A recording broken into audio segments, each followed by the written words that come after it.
নমস্কার বন্ধুরা, aqua life Bangla চ্যানেলে আপনাদের স্বাগত। আজকে আমি কথা বলবো বেটা ফিশের গায়ের রং কেন ফ্যাকাশে হয়ে যায়। আমার মতো আপনারা যারা যারা বেটা ফিশ পছন্দ করেন এবং আপনারা অনেকেই জানেন যে বেটা ফিশ অনেকটাই সুন্দর হয়, এবার তাদের সুন্দর দেখার কারণ সবচেয়ে বেশি হচ্ছে তাদের গায়ের যে রঙটা থাকে, নিত্য নতুন কালারের যে রঙগুলো থাকে। তো আজকে আমি কথা বলবো সেই রং ফ্যাকাশে হয়ে যাওয়ার কারণটা কি। তো শুরু করা যাক। প্রথম কারণ হলো খারাপ জলের মান।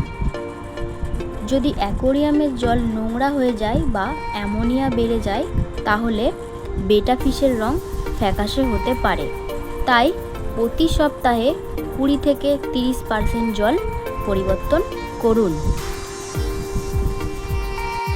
দ্বিতীয় কারণ হলো খাবারের অভাব। প্রতিদিন ভালো মানের বেটা পেলেট দিন, মাঝে মাঝে ব্লাড গ্রাম মতো পুষ্টিকর খাবার দিন।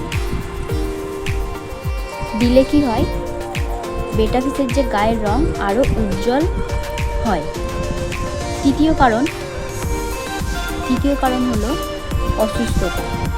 যদি রং ফ্যাকাশে হওয়ার সঙ্গে সঙ্গে মাছ খাবার খাওয়া বন্ধ করে দেয়, অলস হয়ে যায় বা শরীরে দাগ দেখা যায়, তাহলে দ্রুত কারণ খুঁজে চিকিৎসা শুরু করুন।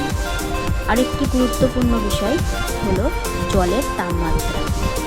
বেটা ফিশের জন্য 25 থেকে 28 ডিগ্রি সেলসিয়াস তাপমাত্রা সবচেয়ে উপযুক্ত।